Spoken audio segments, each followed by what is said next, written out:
Namaste students. Today we are going to discuss about reading comprehension in English language. So let us know what is reading comprehension. Most of the students have myths. Myth meaning false belief. Students feel that I don't know the grammar rules, I am weak in vocabulary, I don't know the meaning of most of the words in English, I am very poor in English, I cannot pass in English subject. This is one of the biggest mistake the students feel or think. This all are myths. These all are myths. Now today I am going to tell you what is the meaning of reading comprehension. Reading comprehension is nothing but it is the ability to read the text, process it and understand its meaning. Reading comprehension is nothing but, in short, understanding. Reading passage has two parts. One is main idea plus it has supporting details. Let us take one example. Let me give the example of a movie or a cinema.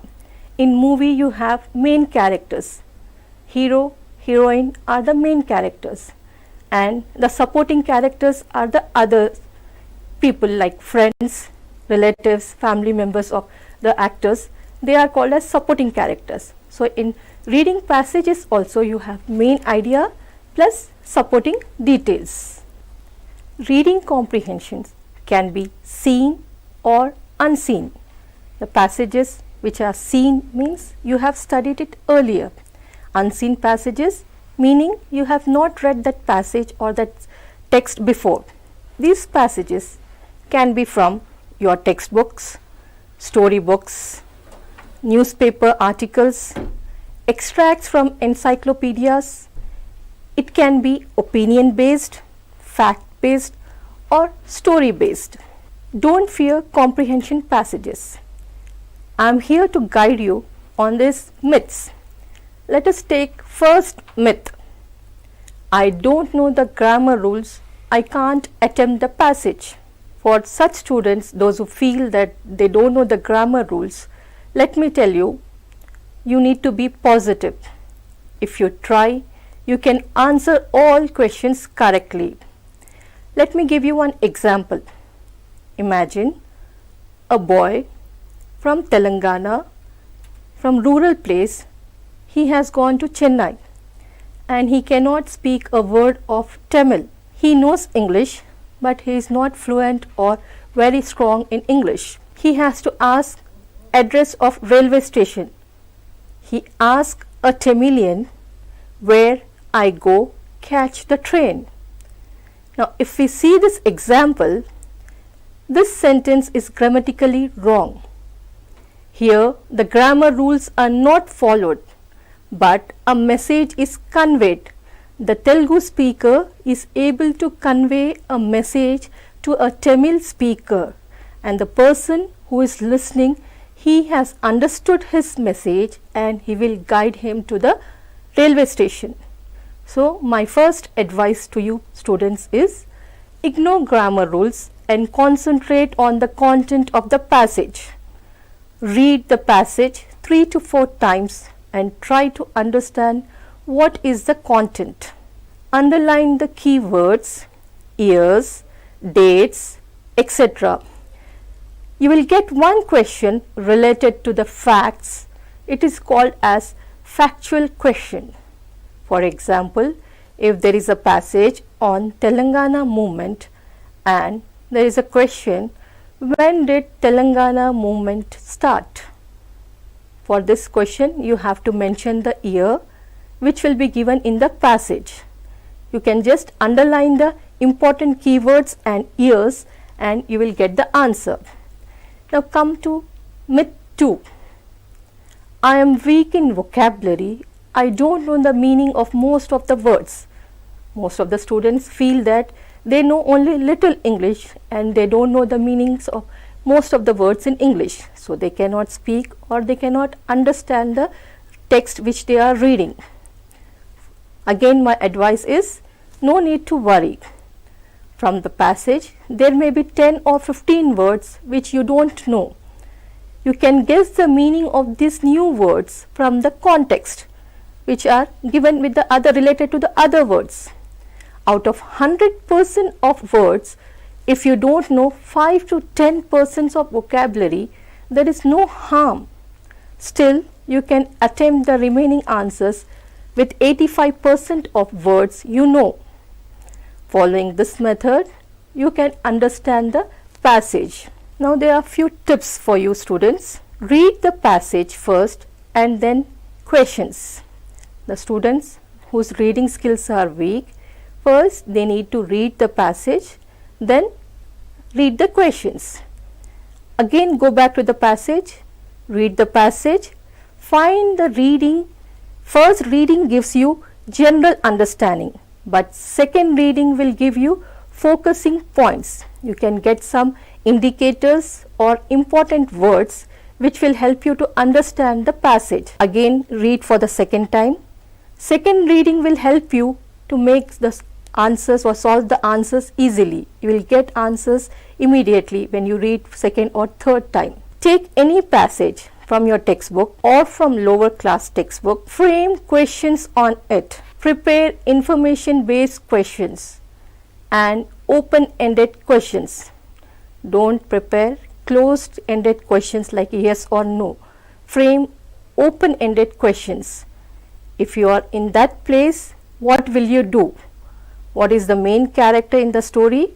What are they doing in the story? Whether they have done something, is that correct or not? What is the conclusion? What is the moral of the passage? Try to generate such kind of questions. Preparing questions makes you concentrate on key elements of the passage. It enhances your comprehension levels. So my tip for you all is to read and improve your reading skills. Take any textbooks whichever you find which is available in your home and try to read the textbooks, lessons, stories or passages and try to frame questions. Tips to answer the reading comprehension questions. Here are a few tips to answer the comprehension questions quicker and more efficiently. Students, those who have grip over English, who can read fast, who can understand English, for them they can follow this method. Read questions first. It is recommended that the candidates must first read the questions and then move towards reading the passage. This will help you to save time. In the entrance exam, time also matters. When you have to write all the questions, you have to solve different subject questions, you will be running short of time if you spend more time on reading passage, reading comprehension. So better practice before the exam, and once you practice, start reading the questions and read the passage. Next is, do not assume anything. For reading comprehensions, another very important thing is to be kept in mind is that do not make assumptions. You should not think anything on your own. Whatever the writer has given the data in the passage, you have to take that information only. You don't have to assume your own data or meaning. Solve the vocabulary based questions first. Out of 5 or 10 questions, there will be 1 or 2 questions on vocabulary. So if you are good at vocabulary, instead of going and solving first question, you can read the questions first, see the question. If it is based on vocabulary, if you know the synonym and antonym of those words, try to attempt that questions first. There is no hard and fast rule that you have to solve the paper in a particular order, sequence wise. You can attempt any question whichever you like, whichever you feel easy first. So this will help you in saving time. Use the elimination method. Your entrance exam will be based on MCQ questions. There will be 4 options. Out of 4, there will be 1 answer which is completely wrong. 3 are left. Then out of this 3, there will be 1 which is close, second which will be very close answer, and the last one, fourth one, will be the nearest one, which is the correct answer. So try to go for elimination method. Go on eliminating one by one options. Sections. If a candidate is not able to answer the question, then he or she must start eliminating the options which according to them may not be the correct answer. You first read all the 4 options. Try to eliminate. Eliminate means strike off, cut off the wrong answer. Out of 4 MCQs, if option D is incorrect, strike off that. Go and read 3 options. Read again and again. Then again delete one more option. You will be left with 2. Out of that 2, select one which is best one. Improvise your reading skills. Try reading the important words and phrases from the passage rather than reading each word in the comprehension. To save time on your exam day, it is advised that instead of reading the whole passage, if you can understand English better, try to read the important words and phrases. In the beginning, I told you to underline the keywords. So if you keep the years, dates and facts underlined, it will be easy for you. This will help you save some time. Focus on the first and last passages. Most of the time in the reading comprehension, first and last passages are very important. They will give you complete gist of the passage and they will give you important information. So you need to focus on first and last paragraphs of the passage. At the end, the conclusion passage is very important. From that conclusion or the last paragraph, they will ask you one question related to it. What is the passage about? What is the moral of the passage? Or what can you give a suitable title to the passage? Stating the tone of the passage, summarizing the passage. So if you understand first and last paragraphs of the passage, you can understand the complete text. Coming to some do's and don'ts. Always remember there won't be direct answers to the questions asked. Out of 10 questions, you won't get any direct question, but there will be indicators which will direct you to the answer. Indicators are the keywords. Search or find the indicators in the passage. Reading comprehensions are given in the entrance exam to test the precise and thorough understanding of the passage. So there won't be any direct answers.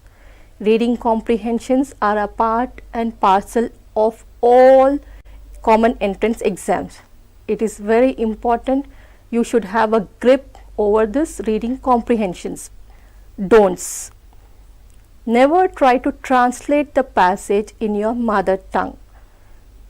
Let me tell you students, most of the students, the mistake what they do, they try to translate English into their mother tongue. Never ever do that.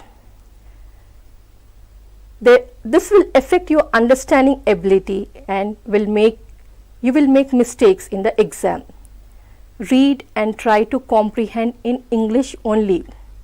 Whenever you are free, when you read newspaper or any articles or magazines or stories, try to read and understand in English. Never try to translate that in your mother tongue. Reading and comprehending the same text in English will improve your English language. Remember, English is a language and language learning is a skill. So you are learning a skill. Never translate English into Telugu. One more important and last advice for all students is practice makes a man perfect. Remember this proverb, practice makes a man perfect. I hope you might have read this and heard this proverb many times. It is very true. When you practice many times, you will become perfect. In the first attempt, you cannot get correct answers or full 10 on 10 marks. So here you need lots of practice. Practice rather than reading. Instead of just reading the newspapers or stories from the books, you need to practice writing question and answers, solving the answers, how to write answers. Just don't read the passage. Try to answer the questions. In general, students spend much time on reading the material. You read the newspaper articles, you read the stories, and you will close the books or newspapers. Try to generate questions, practice, try to frame questions and try to answer the questions. English is a skill-based subject. You have to practice the task to gain skill. Know your strengths and weak points. If you are weak in vocabulary, try to improve your vocabulary. Reading newspapers every day will help you improve your vocabulary. Every day read newspapers for 30 minutes. You will improve your vocabulary a lot. You will gain new words, you will learn new words. And if you feel that you are weak in English, in spellings and all, you can improve your spellings, you can improve your vocabulary, you can improve your speed of reading. Everything you can do with the help of newspaper. So reading newspaper for 30 minutes, it's recommended to all the students every day. Now let us take a sample passage to help you understand what kind of questions will be asked and how to write the answers. Now let us take the example. Radha asked Raghu, "Brother, are you not going to shop today?" "No. Today Garment Associations has called for a band," Raghu replied. Both went to Ashok, who was sitting with Hema in the drawing room. "Mom and Dad, shall we go to cinema all together?" asked Radha. "No, me and your mom is going to visit your grandfather today," Ashok replied. Now this is a small passage for your understanding. Now what kind of questions will be framed from this passage? Let us look at that. Let us take first question. What is the business of Raghu? If you see the passage, nowhere in the passage is mentioned that Raghu is doing so and so business, but there are some words which can guide you and help you to understand his business. Such words are called as indicators. If you see here in the third line, "No, today Garment Associations has called for a band," Raghu replied. Here Raghu is saying that today is a band for Garment Association. That means he deals with garments. Garments are nothing but cloth. So it's understood that he runs a shop, a business where he sells clothes. So you can write the answer here. The answer will be he runs a shop, a garment shop. So in this way you can get through indicators, through keywords you can get the answer. Now let us look at second question. What is the relationship between Raghu and Radha? Here also in this passage directly nowhere it is mentioned that the relationship between Raghu and Radha. But if you read properly, carefully and understand, you can see here in the first line, Radha asked Raghu, "Brother, are you not going to shop today?" Here the word brother is mentioned. Brother is a relationship. So here with this indicator, with this keyword, we can understand that Raghu is Radha's brother. So we come to the conclusion, or we get an answer here, that Raghu is Radha's brother. Now moving on to the next question. Who is Ashok? Again, if you read the passage, in the passage nowhere it's mentioned the relationship between Ashok and Radha or Raghu. But if you read the passage carefully, again you get indicators. Radha and Raghu both went to Ashok, who was sitting with Hema in the drawing room. Here, Mom and Dad, shall we go to cinema all together? Asked Radha. So here with this keywords or indicators, Mom and Dad, these are the indicators of this question. Radha is saying or addressing those two persons as Mom and Dad. So we can understand or come to conclusion that Ashok and Hema both are Radha and Raghu's parents.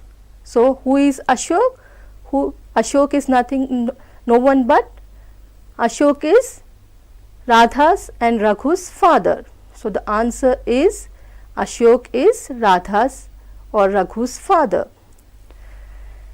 Next, what is Radha's mother's name? Again, here directly nowhere it is mentioned that Hema is Radha's mother, but it is mentioned as indicator. Again here Mom is given. Go back, read these lines carefully. Both went to Ashok, who was sitting with Hema in the drawing room. Here Hema is sitting with Ashok. If Ashok is the father, so Hema is mother. So here the relationship, or what is the name of Radha's mother? Her name is Hema. We get the answer as Hema. Hema is the name of Radha's mother. So in this way you need to understand, comprehend, understand the keywords, go to the indicators, read, go back, read the question, go back to the passage, find the indicators and come back and write the answers. So writing comprehension questions are not very difficult. If you try, with practice you can solve or you can write it correctly. Let us move on to the another passage, second sample. This is a passage taken from previous year question paper 2016 set exam. There are various forms in which the questions from a reading comprehension may be asked in the examination. For example, it can be give a suitable title to the passage. They will give a passage, a story, and they may ask you to write the title, a suitable title. After reading and comprehending the text or passage, you have to understand and you have to give a title, a short, a crisp, a very witty, a nice title, giving antonyms and synonyms for a word from the passage. They may ask you any word from the passage and they may ask you to write synonym or antonym. Synonym are nothing but same words, words with same meanings. Synonyms are the words which gives you same meaning. For example, synonym of happy is jovial, excited. Okay, what is the antonym of happy? Antonyms are nothing but opposite. Antonym of happy is sad. Okay, so in this way there may be few more questions which may be asked, antonyms or synonyms may be asked. For example, give the synonym of beautiful. Beautiful is synonym is lovely, pretty. Antonym of beautiful, ugly. So in this way you can first attempt the simple vocabulary based questions. There may be a question when they may ask you to tell the tone of the passage. What is the tone of the passage? Is it a serious? What is the author saying in that or the writer saying in that passage? You have to tell the feelings, emotions of that writer or that person. Is it happy, sad, gloomy? What kind of a tone it is? So when you read the passage, if everything is good, then you can say it is a happy tone. If the writer is showing everything as sad, gloomy, so you can say that it is very sad tone. Somebody has died there. So it is not a happy ending passage.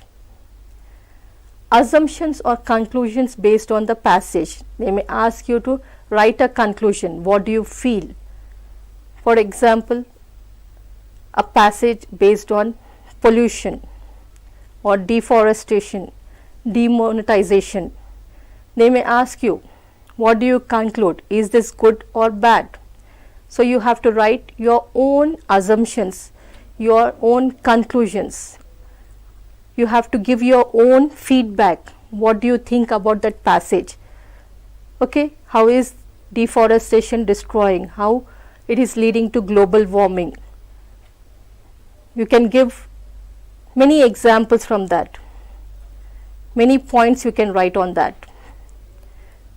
Next type of questions will be fill in the blanks with respect to the passage.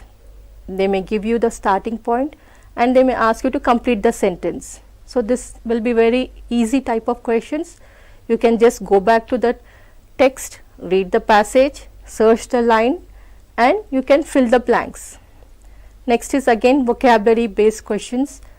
It can be antonym, synonyms, or it can be past form of verb, present tense, or continuous tense. They may ask you any kind of questions, grammatical questions, spellings. Now let us look at sample 2.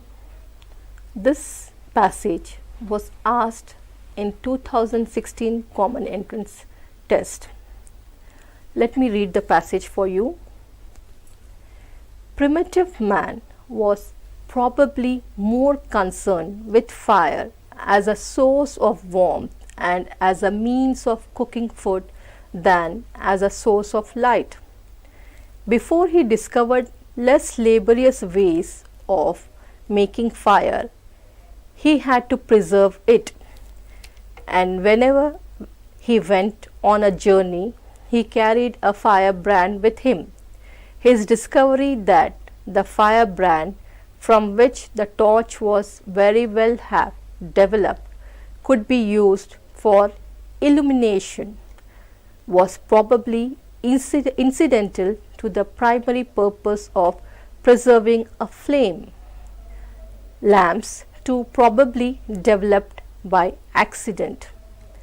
Early man may have had his first conception of a lamp while watching a twig or fiber burning in the molten fat dropped from a roasting carcass.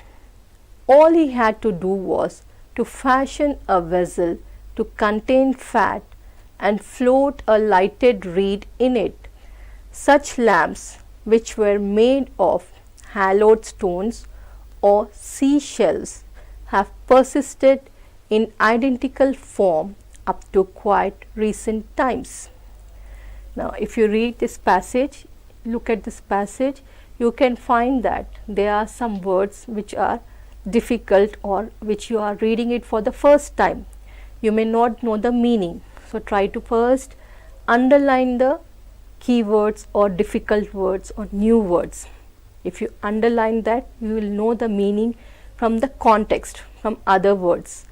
For example, here laborious is mentioned. I have underlined laborious. If you don't know the meaning of this word, you can guess from the context. Before he discovered a less laborious ways of making fire. Now, the word laborious has come from the root word labor. Labor means physical workers, workers who work who work physically, like coolies, or at construction site you find laborers working. So they do physical work or hard work. They work very hard.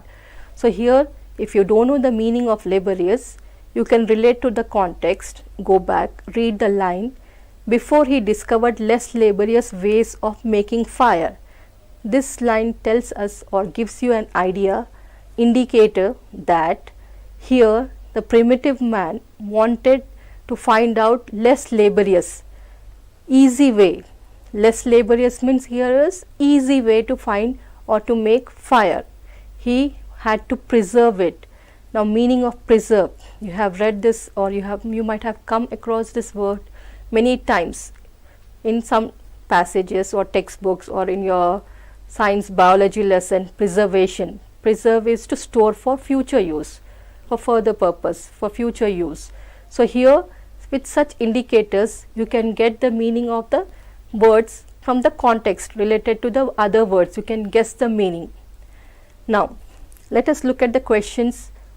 What kind of questions can be asked? Primitive man's most important use for fire was dash. Now there are 4 options. Option A, to provide warmth. Option B, to cook food. Option C, to provide light. Option D, to provide warmth and cook food. If you go back and read the passage, you can see in this second line, fire as a source of warmth and as a means of cooking food. Here and is used. And is a indicator, or it's a, if you see the parts of speech of it, it is a conjunction, it is a joining word. So it is joining both the words warmth and cooking food. So go back to the question, look at the options, try to eliminate. Remember earlier I have mentioned about eliminating the options. Try to eliminate the options. In the passage they did not mention about to provide light. So option C is wrong. If you read option A and B, both are correct, but only one option is given here, warmth and to cook food. So the correct option is early man wanted fire or wanted to use fire for both the purpose, warmth and to keep himself warm as well as to cook food. So the correct option is option D. So try to eliminate the options. Option C is eliminated first, then A, B, the remaining option is D with you. D is the correct answer. Now let us move to the next question. Question number 2. The firebrand was used to. Why did he use that firebrand? What was the purpose of using the firebrand? Look at the options. Option A, prevent accidents. B, provide light. C, scare animals. D, save labor. If you see the passage, in the passage word laborious is mentioned. Laborious is related to labor. Labor, a person who works hard, a physical work. Laborious means hard work, doing hard work, a laborious work. Less laborious. So these words or this indicator will tell you the correct, will give you the correct answer. There in the passage laborious is mentioned and here you find in the option labor. So the correct option is option D. Now let's move to the next question. By primary the author means. What is the meaning of primary? Now remember in the beginning of the class I told you don't assume your own meanings. Don't try to understand anything on your own, don't assume anything, don't conclude anything. Whenever you are answering reading comprehension passages, try to answer from author's or writer's point of view. Here also when the word primary is mentioned, you have to give the meaning of this word from author's point of view, not your viewpoint. You cannot give your own meaning, you have to refer the meaning from the context of the passage and you have to answer the question. Read the options. Option A, primitive. Option B, fundamental. Option C, elemental. Option D, essential.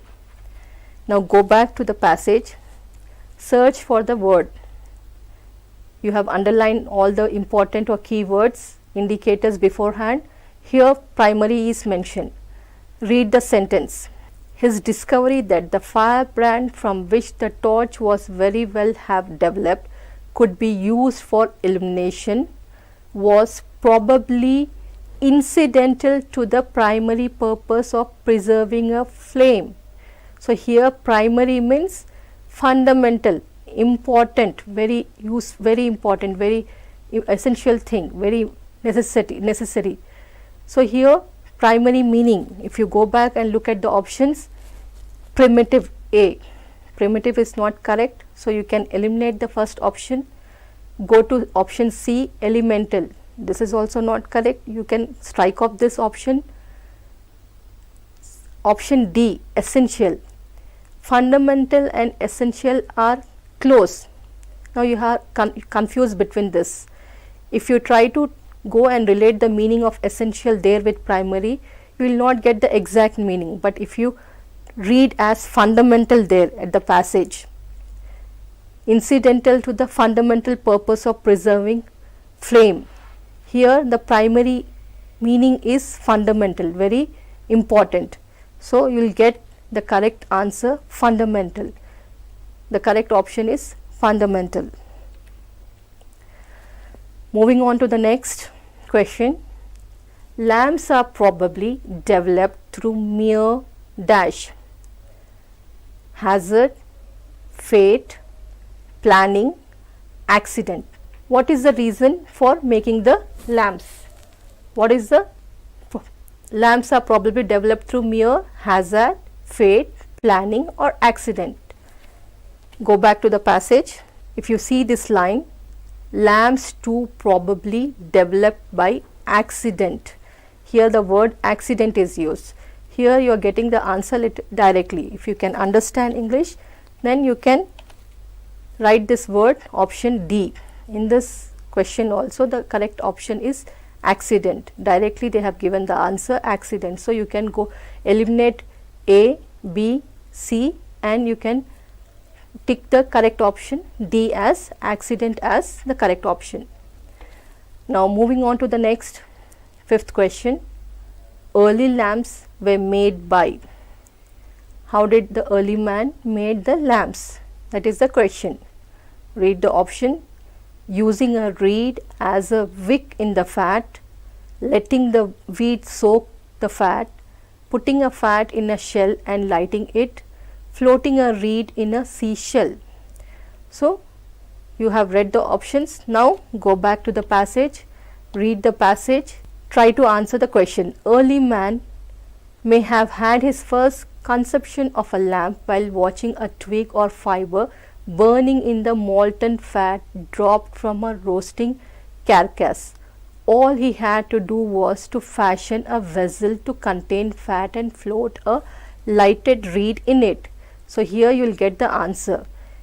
Okay, such lamps which were made of hallowed stones or seashells have persisted in identical form. Now here you are getting the answer in these lines. Here he used a twig or a fiber which was burning in the molten fat and he dropped from a roasting carcass, and he used this idea to develop a lamp, to fashion a vessel. He made a vessel which can hold the fat or oil, and in that he has to float a lighted reed in it, just a wick he had to add in it. So the correct option is using reed as a wick in the fat. Here you are getting the indicator reed. This word is there in the passage. If you look at option B, letting the wheat soak the fat, this is wrong because nowhere in the passage this word wheat is mentioned. If you look at option C, putting a fat in a shell and lighting it, this is also wrong. So B and C options are eliminated.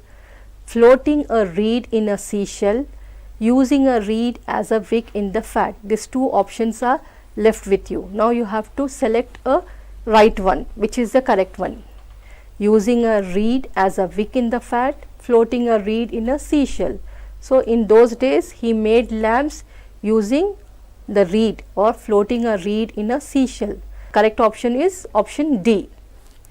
So in this way you can solve the reading passages very easily without committing many grammatical errors, without any fear. You can come out of the myths, the phobias you have, whatever false belief that English is difficult.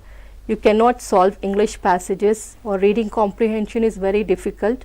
You can solve it easily. If you follow this method stepwise, you can get full marks 10 on 10 in your reading section. Thank you.